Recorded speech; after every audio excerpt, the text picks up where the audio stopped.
자, 이렇게 혁명의 방식으로 자유주의 운동이 전 유럽을 휩쓸고 있을 때 혁명이 아닌 정말 예외적으로 개혁이라는 방식으로 자유주의 운동을 진행하는 국가가 있었다고 해요. 바로 또 한 번의 시민혁명을 일으켰었던 나라죠. 영국이 되겠는데요. 자, 일반적인 나라들과 다른 방식의 자유주의 확산이 이루어졌으나 굉장히 성공적이면서 어찌 보면 다른 나라들이 압제로부터의 자유라는 정치적 분야 중심의 자유를 얻으려고 애를 쓰고 있을 때 종교, 경제 분야까지 폭넓게 자유가 확산됐던 국가가 이 영국입니다. 그런 점에서 뭔가 모범이 되기도 하고 독특하기도 해서 우리가 좀 볼 필요가 있겠는데요. 자, 영국의 자유주의 개혁입니다. 학습지에도 적혀 있죠. 급진적인 혁명이 아닌 점진적인 개혁의 방식을 추구했던 영국의 자유주의 개혁. 자, 이 시작점은 영국의 종교적 자유 획득으로부터 시작을 하게 되는데요. 실은 이미 유럽의 대부분 국가는 앞서 우리가 배웠던 30년 전쟁 있죠. 이 30년 전쟁의 결과물인 베스트팔렌 조약에 의해서 대부분의 국가들은 신앙의 자유, 종교의 자유를 득템을 해놓던 상태입니다.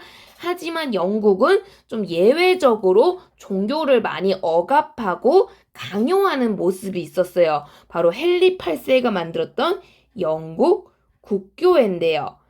이 영국 국교회를 유지하고 강화하기 위해서 이게 이제 왕권 강화에도 도움이 됐기 때문에 다양한 법안으로 영국 국교회 이외의 종교들에 대한 차별이 심했습니다. 특히 그 중에서도 초반에는 안 그랬는데 나중에 가서 되게 차별을 많이 받았던 세력이 카톨릭이에요. 구교거든요. 왜냐하면 우리 앞에서 배웠던 그 청교도 혁명이랑 명예혁명 내용 생각하면 이해할 수 있을 거예요. 그 명예혁명 시기 원인 중에 하나가 친카톨릭 정책이었잖아요. 이때 이제 영국인들이 무서워. 블러디 메리 부활하면 어떡해. 이제 이런 거에 대한 공포 때문에 카톨릭 교도에 대한 여러 가지 제한 조치를 많이 걸어요. 게다가 그 뒤에 등장한 이제 앤이라고 하는 그 선생님 우리 명예혁명 끝자락 할 때 살짝 등장했던 임금인데 이 앤 여왕 같은 경우 이때 이제 영국이 통일을 하게 되면서 스코틀랜드나 아일랜드랑 통합을 하게 되거든요. 근데 이 스코틀랜드나 아일랜드가 카톨릭을 믿는 지역이야. 그러니까 여기에 대해서도 뭔가 좀 종교적으로 통일 과정에서 얘네를 좀 억누르는 기죽일 필요도 있고 이제 좀 그런 것들의 여러 가지 원인으로 카톨릭에 대한 차별이 컸는데 또 다른 나라들과 다르게 이제 종교적 자유가 부족했던 나라가 영국인 거죠. 이거를 19세기 자유주의 개혁 과정에서 자연스럽게 제공을 합니다. 종교적 자유를. 근데 실은 이게 우리 교과서에 없어요. 없는데 다른 교과서에는 거의 대부분 있기 때문에 내가 학습지에 넣어놨거든요. 그래서 요거는 막 이제 교과서 없으니까 뭐 강제로 외우라 이렇게 이제 강요하기는 그런데 대부분 교과서가 있으니까 읽어는 두세요, 여러분. 그러면서 이 종교적 자유의 계기 심사법 폐지와 이름에서 딱 느낌 오죠? 카톨릭 해방법입니다. 요런 것들로 영국은 당시 시대적 상황에 맞춰서 자유를 확산시키는 모습을 보이게 되고요. 자, 이런 식으로 뭔가 자유가 넓어져가는 모습을 보이게 되니까 이게 정치나 경제 분야 같은 데도 영향을 주게 되는 거예요. 특히 영국은 다시 한번 말하지만 이 자유를 부여하는 과정에서 시민들이 피를 흘려가며 우와 하고 뛰쳐나오는 혁명이 아닌 개혁의 방식을 추구를 하게 되는데요. 그럴 수 있었던 게 이미 영국은 청교도혁명, 명예혁명을 통해서 의회 중심의 정치가 완벽하게 정착을 했거든요. 그러니까 이 의회가 알아서 시대적 변화에 맞춰서 법을 개혁해 가는 거야. 이런 식으로 이제 자유를 확산을 시켜 가는데, 자, 특히 이 시대적 분위기, 이제 영국에서 산업혁명이 터지게 됩니다. 다른 나라들보다 유난히 이 산업혁명이 빨랐던 영국, 이거 이제 자세한 내용은 뒤에서 볼 건데요. 요 영향 때문에 당시 자본가, 부르주아, 요렇게 불리는 이제 계층들의 힘이 점점점 성장하는 시대였고요. 또한 이러한 영향 속에서 도시와 농촌 간의 인구 이동, 좀 이사가 많았어요. 그러니까 사람들이 취업을 하려고 산업혁명 때문에 공장이 많아지니까 공장이 있는 동네로 자꾸 이사를 가는 거야. 그러면서 원래 선거구를 이제 영국에서 예를 들어 5조각을 내놨다. 요런 식으로 이제 네 조각을 내놨어. 요렇게 해서 이제 네 지역에서 선거를 했었는데, 이동을 하다 보니까 사람들이 이사를 가다 보니까 옛날에는 이제 여기 10명, 여기 10명, 여기 뭐 11명, 12명 이렇게 인구 비율을 맞춰놨었단 말이야. 근데 이사를 가니까 요 동네는 인구가 1명 남았어. 요 동네는 20명이 됐어. 요 동네는 3명이야. 요 동네는 뭐 또 18명이야. 막 이런 식으로 인구 비율 차이가 심하게 되는 거야. 이런 식으로 문제가 되는 선거구를 우리 교과서에도 적혀 있는데 부패 선거구라고 해요. 그러니까 선거구로서의 기능이 문제점이 있는 선거구가 되는 거죠.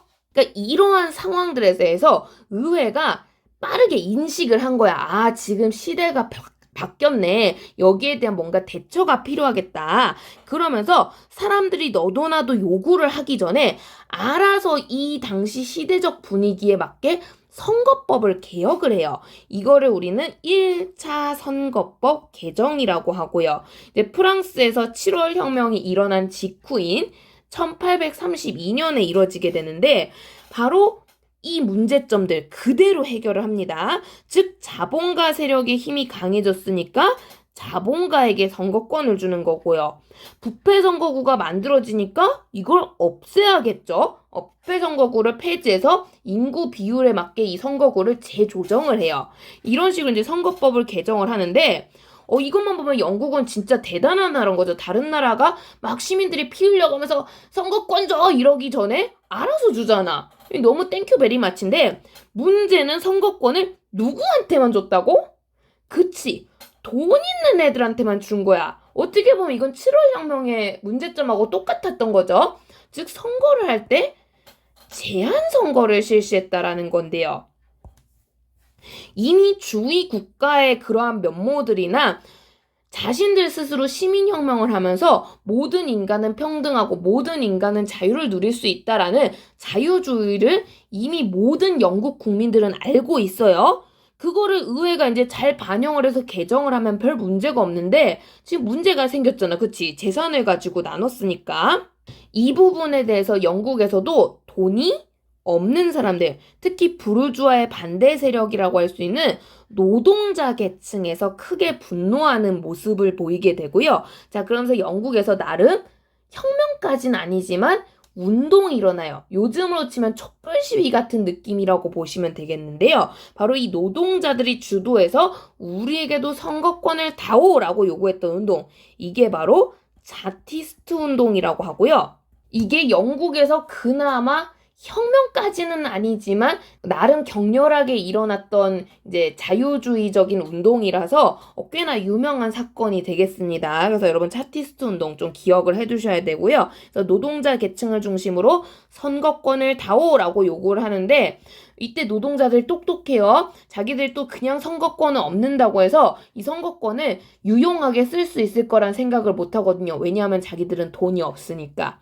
자, 우리 아테네 할 때 옛날에 배웠었죠? 돈이 없으면 실질적으로 민주정치가 이루어지기가 어렵다고. 그래서 그에 맞게 뭔가 선거에 참여할 때 그러니까 아테네로 치면 수당제에 해당되는 그러한 여러 가지 규정들을 세트로 주장을 하게 됩니다. 이게 총 6개인데요. 요 내용이 담긴 문서를 이들은 인민헌장이라고 불렀고요.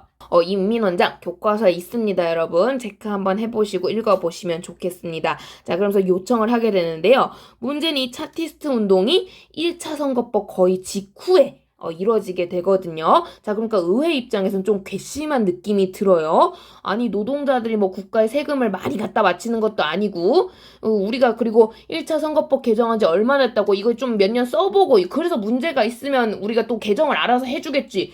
이 시키들이 뭔데 우리한테 이렇게 나대는 거야. 그러면서 이 의회가 분노한 나머지 이 차티스트 운동을 굉장히 강하게 탄압을 하게 됩니다. 결국 노동자들은 힘도 없고 돈도 없고 백도 없고 탄압당하고 이러다 보니까 이걸 이제 꾸준히 유지하지 못하고 집으로 돌아가게 돼요. 그래서 차티스트 운동은 흔히 실패로 끝난 운동이라고 많이 얘기를 하게 되는데요. 자, 근데 문제는 교과서를 보시면요, 여러분. 자, 여기 이름에 1차 선거법 개정이라고 했잖아요. 그 얘기는 영국은 나중에 2차 선거법, 3차 선거법, 4차 선거법 하면서 꾸준히 선거법을 개정을 하거든요. 근데 이 개정을 할 때마다 여기 들어가는 내용들을 보니까 죄다 인민헌장에서 요구했던 내용들이야. 그래서 최종적으로 5차 선거법 개정에 가면은 남녀 보통선거까지 이루어지게 되거든요. 그러니까 내가 앞에서 얘기했잖아요. 당시 여성은 시민 취급 못 받았다고. 근데 남녀 보통선거가 달성됐다. 이 얘기는 엄청나게 선거권 확대가 폭넓게 이루어진다라는 거고요. 그러면서 점진적으로 결국에는 인민헌장에 있었던 내용들이 몽땅 달성이 돼요. 이루어지게 되거든요. 그러면은 차티스트 운동은 성공이에요? 실패해요? 이거 내용 이루어졌으면? 그치. 먼 미래에서 보니까 이 운동이 성공한 운동이 되는 거야. 그래서 차티스트 운동은요, 시기를 언제로 보느냐에 따라 결과가 실패냐 성공이냐가 좀 다릅니다. 그래서 그거 조금 주의를 하셔야 돼요. 당시에는 실패로 끝났으나 결국에는 지속적인 선거법 개정을 통해서 성공했던 운동, 이 운동이 차티스트 운동이고 이러한 과정으로 영국은 정치적 자유를 획득을 하게 됩니다. 그러면서 다른 나라에서 피 흘려가면서 선거권 줘 막 낑낑낑 하고 있을 때 영국은 법적으로 알아서 의회가 개혁을 해주는 거예요. 그만큼 다른 나라에 비해 에너지 소비가 적다라는 거고요. 그 에너지를 경제적 자유를 얻는데 투자를 할 수 있었다라는 거지. 특히 영국은 앞서 말했듯이 이 산업혁명 때문에 경제적으로 당시 자본가라는 계층이 커지게 되면서 이 자본가들이 자기 이익을 얻기 위해 영국 의회에게 선거권도 먼저 얻었잖아요. 이런 것들을 이용해서 계속해서 자신들이 경제적 활동에 유리하도록 뭔가 요구를 다양하게 하게 돼요. 그러면서 경제적 자유가 확대가 되는 모습을 보이게 되고요. 그 대표적인 예시로서는 교과서와 학습지에 있는 공물법 폐지와 항해법 폐지입니다. 자, 이 두 법 모두 앞에 영국이 이제 절대왕정 시기에 중상주의 정책을 하면서, 즉 영국의 무역을 보호하기 위해서, 영국의 경제를 지키기 위해서 만들었었던 그런 법인데요. 그런데 이러하게 보호를 하기 위해 만들어놨던 장치가 어느 순간부터 이 자본가들에게는 제한사항, 억압으로 느껴지게 되는 거야. 그러니까 원래 보호를 하려면 뭔가 제한을 둘 수밖에 없잖아요. 여러분도 생각을 하지만, 여러분 안전하라고 보호한다고 코로나 때문에 마스크 쓰세요 제한하잖아요. 여러분 거리 두기, 거리 제한하잖아요. 그러니까 약간 그런 느낌으로 자본가들이 여기에 대해서 굉장히 귀찮아요. 짜증이 나요. 그러면서 저항을 하게 되는 거고요. 그래가지고 이제 이렇게 공물법, 항해법 같은 중상주의적인 장치들이 사라지게 됩니다. 그러면서 영국은 보호무역이 아닌 자유무역을 하게 되고요. 그 시기가 당시 빅토리아 여왕 시기가 되면서 자유로운 만큼 전 세계적으로 무역을 하기 위해서 뛰어들게 됩니다.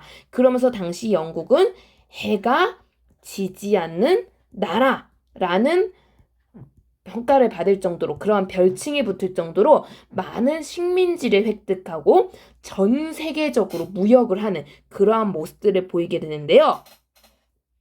자, 그럼 공물법이 뭐길래, 항해법이 뭐길래 이렇게 영국의 자유무역을 가져오게 되느냐? 내가 이게 어려운 내용이면 설명을 하려 했는데 어려운 내용이 아니라서 그냥 읽어보셔도 될 것 같아요. 일단 항해법은 우리 앞에서 뵀던 항해조례, 크로멜이 만들었던 법이었기 때문에 이건 따로 설명할 필요가 진짜 없을 것 같고요. 굳이 설명하자면 공물법인데 말 그대로 공물법, 곡물을 보호하려고 만든 법이에요. 그래서 다른 나라 곡물이 싸게 들어오면 우리나라 곡물이 안 팔리니까 그걸 위해서 이제 관세를 붙여가지고 곡물을 비싸게 만드는 거죠. 그러니까 주위 다른 나라 곡물을. 그래서 영국 곡물이 잘 팔리게끔, 그래서 영국에는 지주계층이 돈을 벌 수 있게끔 만들었던 이제 법인데, 문제는 이 자본가들은 이제 노동자들한테 싼 값에 밥을 먹여야 되다 보니까 수입산이 됐건 영국산이 됐건 어쨌든 싼 곡물이 중요한 거거든. 그러니까 이제 관세가 필요가 없어져가지고 곡물법이 폐지가 돼요. 뭐 그 정도 아시면 될 것 같아요. 구체적으로 막 어려운 내용 보시기보다는. 자, 그러면서 어쨌든 영국은 이렇게 종교, 정치, 경제 세 분야에 걸쳐서 자유가 개혁의 방식으로 확대가 됐다. 그 외 다른 나라들은 프랑스의 영향을 받아서 혁명의 방식으로 자유가 많이 확대됐다라는 걸 볼 수 있고요.